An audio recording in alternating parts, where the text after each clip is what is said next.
역사와 문화를 통찰하다 보면 마야 문명은 하나의 변축이다.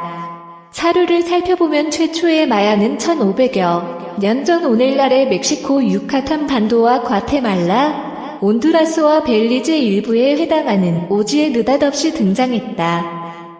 같은 시기에 존재했던 다른 문화권과 마야 문명이 가장 큰 차이점은 다른 문명은 오랜 단계를 걸쳐 기술을 발전시킨 반면 마야인은 이미 안정된 선진 기술을 가지고 나타난 듯 보인다는 데 있다. 그러나 아직 이른바 마야의 수수께끼를 확실히 푼 사람은 아무도 없다. 작가 찰스 골렌캠프는 마야의 역사를 이렇게 요약했다. 마야 문명이 정확히 어느 지역에서 어느 시기에 발로했는지, 또 어떻게 인간이 거주했기에 그토록 가혹한 환경에서 그토록 발달된 문명이 생겨날 수 있었는지, 그 이유를 만족스럽게 설명했던 사람은 이제까지 없었다.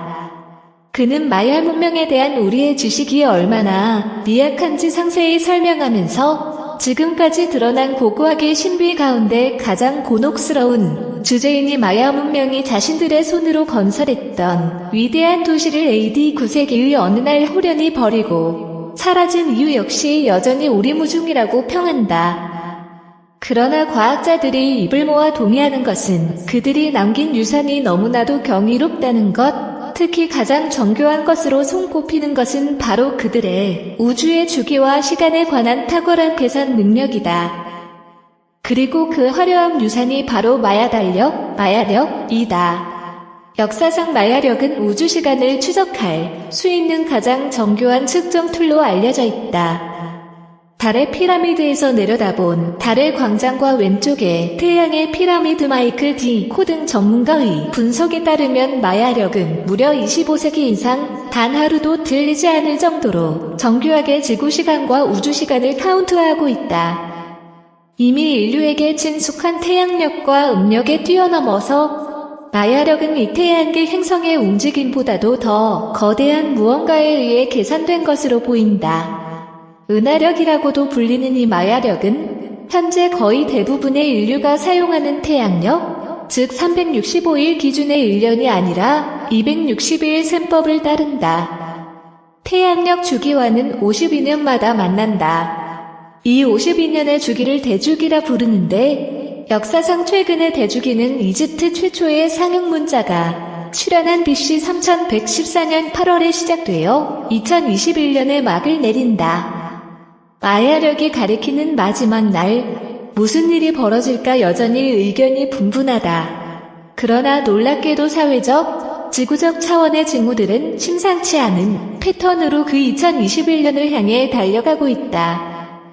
기후변화, 석유위기 등도 일조, 은하의 기준좌표의 지구와 태양계가 정렬한다는 주장에 대해 한국천문연구원 우주과학연구부 문홍규 연구원은 지구나 태양계는 은하 안에 있고 그에 비해서 어마어마하게 크다며 그 일부로 마치 품 안에 있는 것과 같은 태양계와 은하가 정렬된다는 것은 난센스라고 말한다. 해성 충돌설과 관련해 그는 현재까지 알려진 바로는 2036년에 아포시스라는 해성이 정지 궤도 위성보다 가까운 3만 킬로미터 정도의 거리를 두고 지구에 근접해 지나갈 것이라고 설명했다. 그러나 그는 관측 결과에 따른 계산 정밀도가 높아지면 충돌 가능성이 줄어드는 것이 일반적인데 현재까지 계산으론 소행성의 경우도 충돌 가능성은 몇십만 분의 1 정도의 확률에 지나지 않는다고 밝혔다.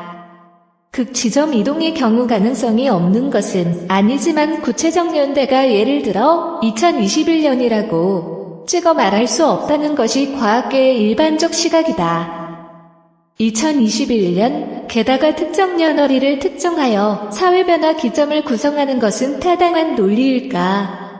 연세대 사회발전연구소 최우병 박사는 그와 같은 주장은 세계를 일종의 폐쇄된 체계로 보고 파국으로 나가는 규칙성을 포착하는 것인데 사실 미래와 관련해서는 다양한 상쇄, 메커니즘이 존재하는 열린 체계로 보는 게 맞다고 지적한다. 기후변화나 지구온난화 문제 등이 존재하는 것은 사실이지만 특정 연어릴로 수렴되는 형태로 재구성하는 것은 오히려 사실을 왜곡할 가능성이 크다는 지적이다. 이론과 이야기를 혼동해서는 안 된다는 지적도 나온다. 장대익 동덕여대 교양교직학부 교수는 실제 며칠에 특정한 사건이 일어난다는 예언은 그날이 지나면 맞았는지 틀렸는지 알 수 있지만 중요한 것은 그 예측이 나오는 과정이 어떤 절차를 밟았냐는 것이라며 어린아이도 지구가 멸망한다는 이야기는 할 수 있지만 정상과학이라면 예측 배우의 이론들이 얼마나 설명 가능한지 주목한다고 말한다. 말하자면 각종 과학적 논거를 끌어들이더라도 본질에서 이야기를 정당화하는 방식으로 과학 지식을 동원했다면 과학적 주장으로 볼 수 없다는 지적이다. 장 교수는 일정 수준 이상의 교양을 갖춘 사람이라도 심리 실험을 해보면 자신이 믿고 있는 것과 관련해 반증 가능 사례보다 입증 사례에 더 주목하는 확증 편향이 존재한다는 것이 최근 인지과학 연구에서 보고되고 있다고 덧붙였다. 설사 사회적 명성을 쌓거나 나름의 전문적 식견이 있는 사람이라도 잘못된 믿음을 가질 수 있다는 것이다. 한편으로 전문가들은 하필이면 왜 지금 그 같은 주장이 나오는지 주목할 필요가 있다고 말한다. 김원숙 국민대 사회학과 교수는 실제 환경, 생태 위기에 대한 경고나 에너지, 고갈 위기 등 불확실성이 증대하는 것이 사실이라고 말했다. 기존 과학계나 현대 사회가 자연, 환경, 문제의 심각성을 계속 외면한다면 이런 주장은 계속 나올 수밖에 없다는 지적이다.